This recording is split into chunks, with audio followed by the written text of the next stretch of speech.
احنا قاعدين ايام الحرب وايام الحزن وايام السكن في فروشنا.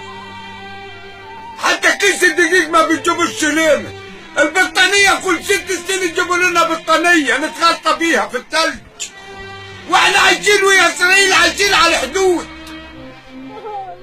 يعني حقكم تراعونا. مش كل حاجة ما تحصل شمال سينا، كل ما حاجة تحصل شمال سينا. الواحد عند القاهرة يقول انت من شمال سينا يذبحوه.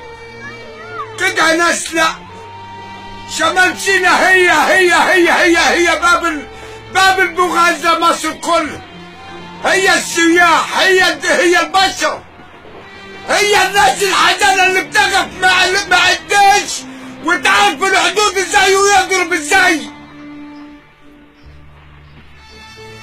مش حاطين لنا شمال سينا في دماغ. تعالوا، انا عايز السيسي يجي يمر على شمال سينا قرية ونشوف الناس اللي فيها ازاي.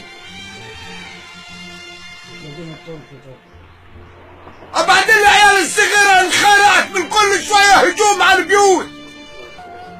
تعالوا شوفوا العالم الفقارة دي ازاي عايشين، ازاي الشباب عايش ازاي.